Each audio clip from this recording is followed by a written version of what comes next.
오늘은 왕이신 그리스도 주일입니다.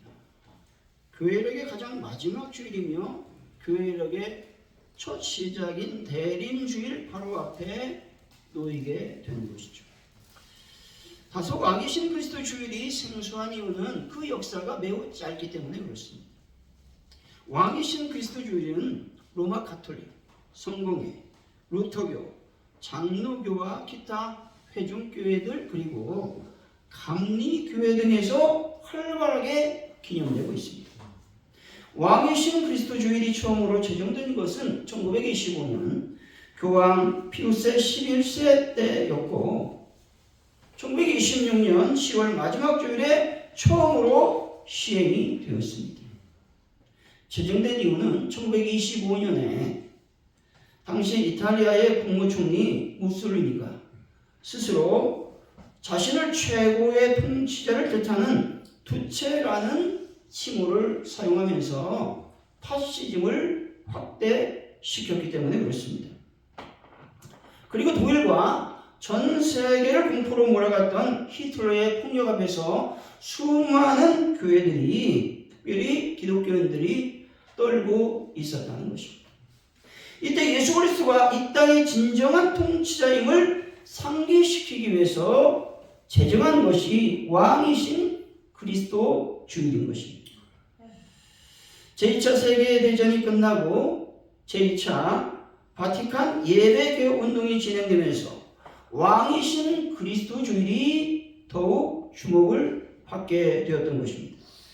그리고 1970년에는 이날에 종말론적 의의들이 더욱 강조되었습니다. 그러면서 우주의 왕, 우리 주 예수 그리스도라는 새로운 타이틀과 함께 교회력의 가장 마지막 주일에 재배치되었다는 것입니다.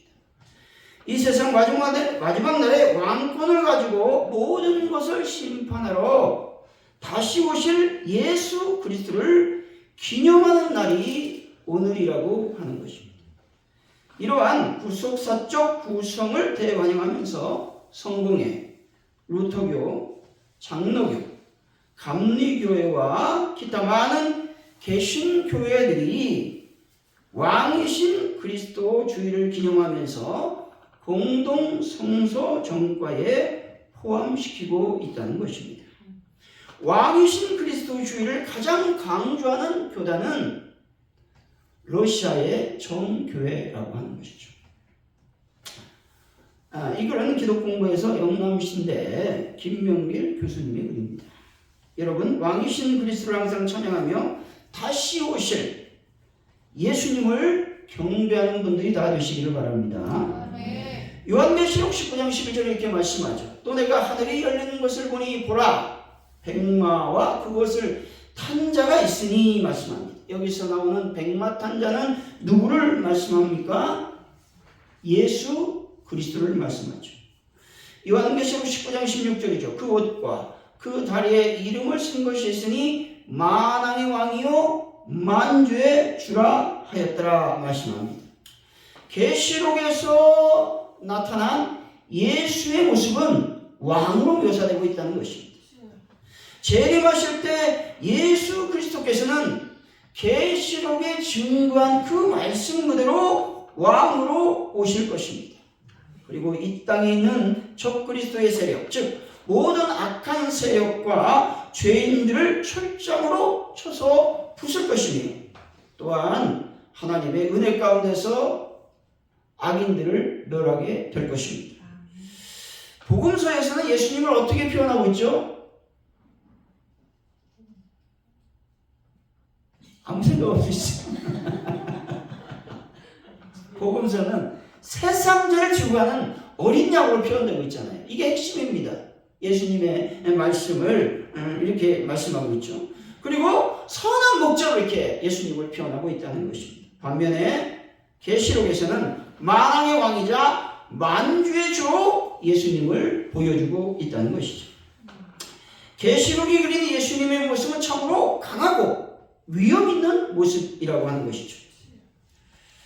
예수 그리스도는 영원한 왕으로서 천군 천사를 거느리고 지극히 영광스럽게 이 땅에 오실 것을 믿으시기 바랍니다. 아멘. 예수님은 당신의 모든 원수를 무너뜨리고 새 하늘과 새 땅을 이루며 영원히 당신의 백성을 통치하려고 오실 것입니다. 사랑하는 성도 여러분, 만왕의 왕이시며 만주의 주이신 그리스도는 영광스럽게 다시 오실 영원한 왕이심을 믿는 귀한 분들이 되시기를 예수 이름으로 간절히 축원드립니다. 오늘의 본문은 예수님께서 사내들인의 고수로 말미암아 당시 유대 총독이었던 빌라도에게 1차로 신문을 받으신 사실에 대해서 말하고 있는 것이죠. 대제사장 가야바의 집에서 소집된 사내들인 공회는 이미 예수님에게 신성 모독죄를 적용해 사형을 결의한 상태였다는 것이죠. 이 당시 유대 사회가 로마 식민지였지만 어느 정도 자치권이 허용이 되었던 것이죠. 하지만 죄인에게 사형을 선고하고 집행할 수 있는 권한은 총독에게 부여가 되어 있었습니다. 때문에 사내들이는 예수님을 총독 빌라도에게 이송시켜서 자신들이 이미 결의한 대로 사형 선고해서 집행해 주도록 요구하고 있는 것입니다. 그러나 사내들인이 자신들의 의도를 관철시키기 위해 내세운 예수님의 제목은 무슨 제목이었다고요? 신성모독죄. 그런데 이 총독에게 얘기하고 있는 것은 로마 황제에 대해 반역을 꾀하여 스스로 유대인의 왕이 되려고 한다는 정치적인 의도로 고소를 한 것입니다. 가이사랴에 머물고 있다가 6월절 명절을 맞이해 일시적으로 예루살렘에 머물고 있던 총독 빌라도는 사내들인 공회로부터 예수님을 넘겨받았습니다. 그리고 빌라도는 예수님을 신문하는 과정 속에서 로마 황제에 대한 반역 의도가 있지 않은 것으로 봤다는 것이죠. 따라서 빌라도는 예수님을 정치적인 죄목으로 재판할 필요성을 느끼지 못했습니다. 또한 유대 지도자들의 강요에 못 이겨 예수님을 신문한 후에도 풀어주려고 했어요. 언제? 6월절 특사로 석방하려고 했다라고 하는 것이죠. 오늘 본문을 통해서 왕이신 그리스도라고 하는 제목으로 그리스도를 믿는 성도는 어떤 삶을 살아야 되는지 하나님의 은혜를 나누겠습니다. 예수님을 믿는 성도는 어떤 삶을 살아야 되겠습니까? 첫째로 가식과 외식을 버리고 하나님의 뜻을 따라 살아야 된다는 것입니다. 28절 한번 읽어보죠. 시작. 그들이 예수를 가야바에게서 관정으로 끌고 가니 새벽이라. 그들은 더럽힘을 받지 아니하고 6월절 잔치를 먹고자 하여 관정에 들어가지 아니하더라. 아멘. 여기서 본래 관정은 로마 군대의 영내에 있는 장군의 막사를 가리키고 있다는 것이죠. 유대 지역을 다스리는 로마의 총독은 평상시 가이사랴에 머물고 있었습니다. 그러면서 거기서 총독의 직무를 수행했다는 것이죠.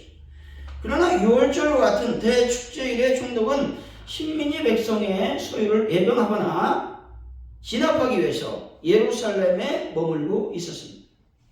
백성의 소유를 예방할 때에 아주 중요한 요소는 자리를 지키기 위한 것이었다라고 하는 것이죠.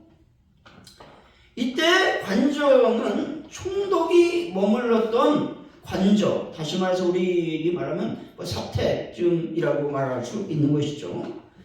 그런데 유대인의 지도자들은 관정에 들어가지 않았어요. 왜 관정에 들어가지 않았을까요?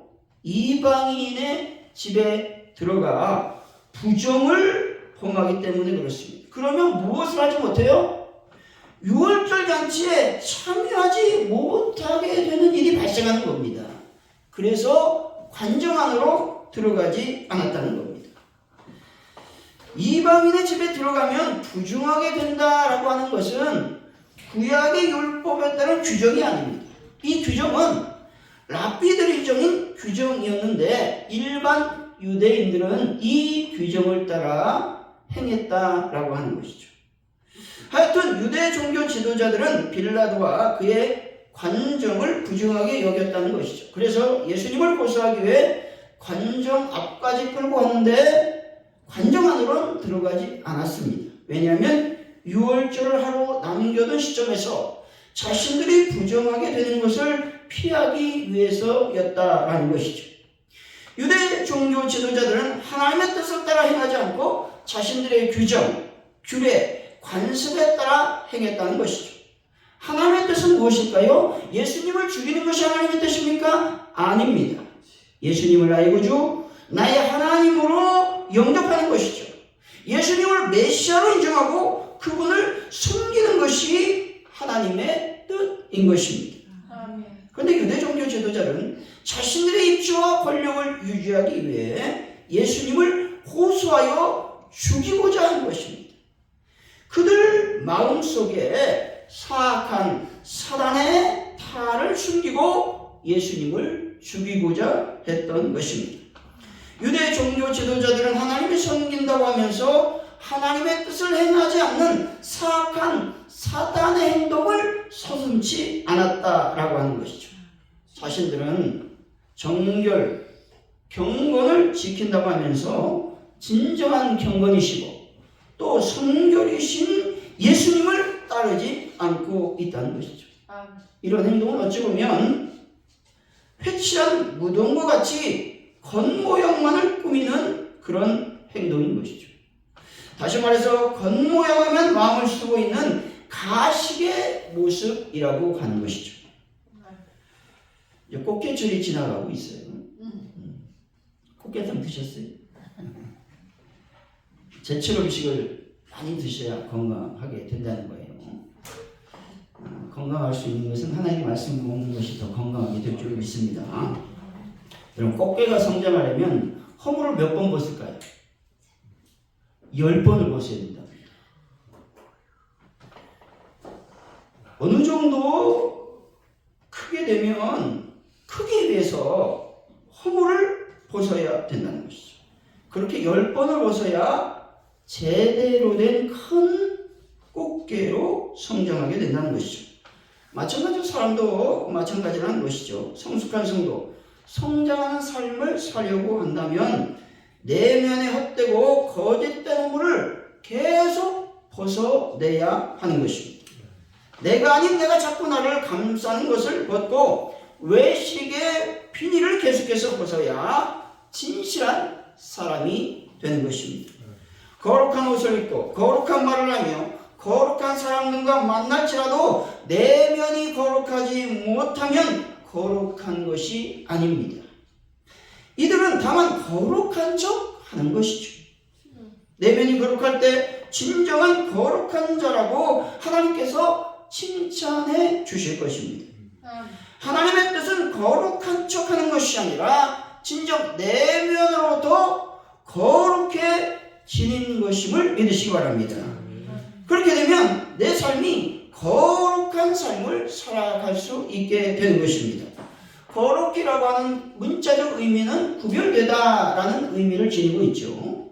하나님과 교제할 수 없는 자였지만 거룩해짐으로써 하나님과 교제하는 삶을 살 수 있는 그런 상태가 된 것이 하나님의 뜻이라고 하는 것입니다. 신명기 29장 29절이죠. 감추어진 일은 우리 하나님 여호와께 속하였거니와 나타난 일은 영원히 우리와 우리 자손에게 속하였나니 이는 우리에게 이 율법의 모든 말씀을 행하게 하심이니라 말씀합니다. 여기서 감추어진 일은 인간에게 계시되지 않는 일로서 오로지 하나님만이 알고 계시며 우리 인간은 절대로 알 수 없는 일이라고 하는 것입니다. 하나님이 알려주시지 않는 이상 알지 못하는 신적 계획, 섭리 등을 가리키는 말씀이라고 하는 것이죠. 반면에 나타난 일이라고 하는 말은 뭐냐? 예언, 기적 등과 같은 여러 가지 방편을 통하여 이미 인간에 계시된 하나님의 뜻을 가리키고 있다는 것이죠. 골로새서 1장 9절이죠. 이로써 우리도 듣던 날부터 너희를 위하여 기도하기를 그치지 아니하고 구하노니 너희로 하여금 모든 신령한 지혜와 총명에 하나님의 뜻을 아는 것으로 채우게 하시고 말씀합니다. 여러분, 우리가 알아야 될 게 뭐냐? 우리 지혜와 총명과 우리 온 모든 것들을 다해서 알아야 될 게 뭐냐? 하나님의 뜻이라고 하는 것입니다. 하나님의 뜻은 뭐냐? 하나님의 의도, 하나님의 의중을 얘기하는 것이죠. 내게 닥치는 그 모든 환경을 통해서 무엇인가를 깨닫는 것, 또 깨닫게 하시는 그 무엇이 바로 하나님의 뜻이라고 하는 것입니다. 우리 보편적으로 예배드리는 것, 또 기도하는 것, 성경 읽는 것을 하나님의 뜻이라고, 하나님의 뜻대로 살았다 이렇게 말할 수 있습니다. 하지만 그렇지 않다는 거죠. 예배를 드리고 기도하고 성경을 읽는 것이 하나님의 뜻이 아니라고는 말할 수 없지만 이것이 하나님의 뜻이다 라고 말할 수 없습니다.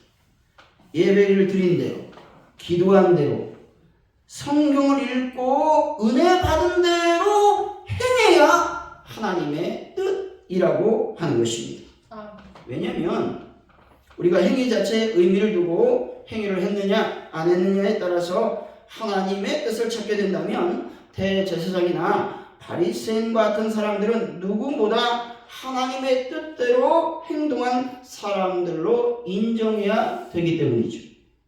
그런데 예수님은 이들을 향해서 뭐라고 말합니까? 회칠한 무덤이다 이렇게 말씀하죠. 따라서 하나님의 뜻은 내면에 있는 하나님의 말씀대로 삶을 살아가는 것을 말하는 것이죠. 하나님의 의도, 의중이 무엇인지를 알고 그대로 행하는 것이 하나님의 뜻이라고 하는 것이죠. 그래서 본문에서 말하는 하나님의 뜻은 다른 것이 아니라 하나님의 말씀을 지켜 행하는 것이다 라고 말할 수 있죠. 거룩한 삶을 사는 것이 하나님의 뜻인 것입니다.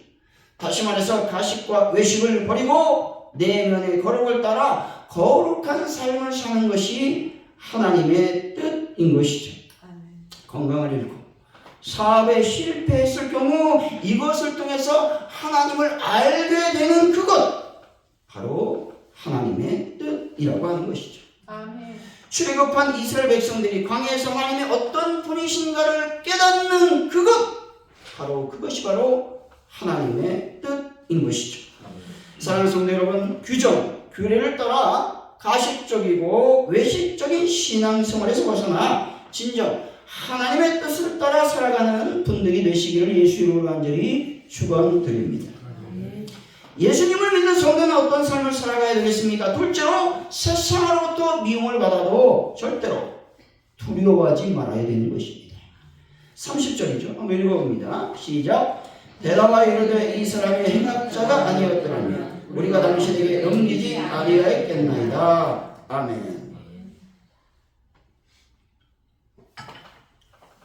유대 종교 지도자들은 예수님을 향해서 이렇게 행악자다 라고 말하죠.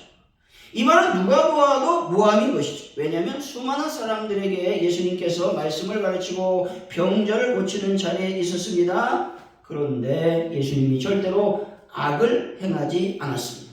악을 행하는 사람을 아무도 보지 않았다는 것이죠. 예수님께서는 언제 어디서나 누구에게도 악을 행한 적이 없으시다라는 것이죠. 근데 왜 유대 지도자들은 예수님을 악인으로 매도하고 있는 것일까 하는 것이죠.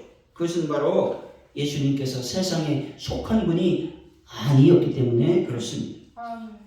예수님은 육신을 입고 세상에 오셨지만 세상에 속하지 않으셨습니다. 그분은 하늘에 속하신 분이셨습니다. 특별히 하나님과 세상의 임금인 사단은 원수 관계에 있는 것이죠.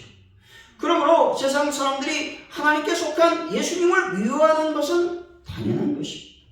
마찬가지로 우리도 과거 다 세상에 속한 사람들이었어요. 그럼 우리가 예수님을 믿는 믿음으로 말미암아 그 소식이 세상에서 하늘로 바뀌어진 것입니다. 이것은 세상의 입장에서 보면 반역적인 행위가 아닐 수 없죠. 세상을 배반했음에도 불구하고 여전히 세상에서 살아가고 있는 존재가 우리들의 존재죠. 이러니 어찌 성도가 세상에서 미움을 받지 않을 수 있겠습니까? 세상에서 우리가 미움을 받는 것은 당연한 것입니다. 베드로전서 4장 12절 사랑하는 자들아 너희를 연단하고 연단하려고는 불시험을 이상한 일 당하는 것 같이 이상히 여기지 말라고 말씀하죠. 오히려 세상이 우리를 미워하지 않을 때 이상하게 여겨야 돼요. 왜냐하면 그것은 세상 방식대로 살아가고 있기 때문에 그렇습니다. 나와 네가 같으면 미워하지 않아요. 너와 내가 다르니까 미워한다는 거예요. 그 논리라고 하는 거예요. 다시 말해 세상이 우리를 성도로 인정하지 않기 때문에 우리를 미워하지 않는 것입니다. 요한일서 3장 13절이죠. 형제들아 세상이 너희를 미워하여도 이상히 여기지 말라 말씀하죠. 세상이 우리를 미워하는 것은 당연한 것이죠. 왜냐하면 세상에 속하지 않고 있기 때문에 그렇죠. 다시 말해서 세상 사람들이 우리를 볼 때 어떤 사람으로 봐요? 이방인으로 보기 때문에 그렇다라고 하는 것이죠. 예수님은 성도를 향해서 너희는 내가 택한 자이고 나에게 속한 자라고 확실히 구별하여 주셨습니다. 성도는 육신적으로 세상과 발붙이고 살고 있지만 본질적으로 거듭난 하나님의 아들이라는 신분으로 살아가고 있는 것이죠. 그래서 성도의 정체성은 거룩한 백성이며 거룩한 나라임을 늘 기억해야 되는 것입니다. 사랑하는 성도 여러분, 거룩한 백성답게 세상으로부터 미움을 받아도 항상 하나님의 백성답게 살아가는 분들이 다 되시기를 예수 이름으로 간절히 축원드립니다. 아멘. 예수님을 믿는 성도는 어떤 삶을 살아야 되겠습니까? 셋째로 땅의 것을 생각하지 말고 하늘의 것을 찾아야 되는 것입니다. 36절이죠. 읽어봅니다. 시작. 예수께서 대답하시되 내 나라는 이 세상에 속한 것이 아니니라. 만일 내 나라가 이 세상에 속한 것이었더라면 내 종들이 싸워 나로 유대인들에게 넘겨지지 않게 하였으리라. 이제 내 나라는 여기에 속한 것이 아니니라. 아멘. 내 나라는 소유자가 예수님이시고 그 나라의 왕은 예수님이시라는 말입니다. 예수님이 왕인 나라는 사람들이 그렇게 지키고자 애쓰며 권력이 유지되고 힘의 질서인 그런 나라가 아니라는 것이죠. 따라서 주의 나라가 이 세상에 속하지 않았다라는 것은 그 나라 백성된 우리도 이 세상에 속하지 않았음을 말씀하고 있는 겁니다. 다시 말해 예수님을 믿는 자인 성도는 예수님 나라에 속해 있다는 것이죠. 예수님 나라는 어디에 있습니까? 하늘에 있다는 것이죠. 하늘에 속해 있는 성도는 땅의 것을 바라보지 말고 오직 어디를 바라봐야 됩니까? 하늘을 바라봐야 될 줄로 믿습니다. 아멘. 세상에 속한 사람들의 삶의 방식은 땅에 보물을 쌓아두는 것이죠. 땅의 것을 추구하며 살아가는 것입니다. 하지만 성도는 결코 이런 삶을 살아서는 안 되는 것이죠. 골로새서 3장 1절 2절이죠. 그러므로 너희가 그리스도와 함께 다시 살리심을 받았으면 위의 것을 찾으라. 거기는 그리스도께서 하나님 우편에 앉아 계시느니라. 위의 것을 생각하고 땅의 것을 생각하지 말라 말씀합니다. 성도는 위의 것을 찾아야 됩니다. 성도는 위의 것을 생각해야 됩니다. 이것은 위의 것은 단순히 물리적으로 하늘에 있는 것만을 의미하는 것이 아닙니다. 위의 것은 영적으로 높은 차원의 것들, 다시 말해서 하나님의 뜻, 하나님의 영광, 그리고 그리스도 안에서의 새로운 삶과 성품 등을 가리키죠. 뿐만 아니라 위의 것은 하나님의 뜻을 따르는 삶, 그리스도의 성품을 본받는 것, 영적인 성장과 성숙, 하나님 나라와 또 하나님의 의, 또 평안, 또 사랑과 진리 등 고귀한 가치가 다 포함되어 있는 말이죠. 성도는 하늘의 것들을 생각하고 위의 것들을 찾아야 되는 것입니다. 성도는 영적으로 하나님 영역에 속한 것들을 우선적으로 실천해야 된다라고 하는 것이죠. 위의 것들을 찾아야 되는 궁극적인 목표는 무엇일까요? 바로 새롭게 변화된 삶을 살기 위한 것이다 라는 것이죠. 아멘. 여러분, 땅의 것들과 육적인 것만을 생각하지 말고 오직 하나님의 하늘의 것들을 찾는 분들이 다 되시기를 바랍니다. 아멘. 결론적으로 왕이신 그리스도를 모신 성도는 어떤 삶을 살아야 되겠습니까? 먼저 가식과 외식을 버리고 하나님의 뜻을 따라야 하는 것이죠. 그리고 세상으로부터 미움을 받아도 두려워하지 말아야 되는 것이죠. 또한 땅의 것들을 생각하지 말고 하늘의 것들을 찾아야 된다는 것이죠. 사랑하는 성도 여러분, 세상으로부터 미움을 받는다 할지라도 오직 하나님의 뜻을 따라 하늘의 것들만 생각하고 하늘의 것들을 찾는 분들이 되어 예수님을 왕으로 모시는 분들이 되시기를 예수 이름으로 간절히 축원드립니다. 아멘. 기도합니다. 할렐루야. 하나님 감사합니다. 우리가 왕이신 그리스도를 찬미하길 원합니다.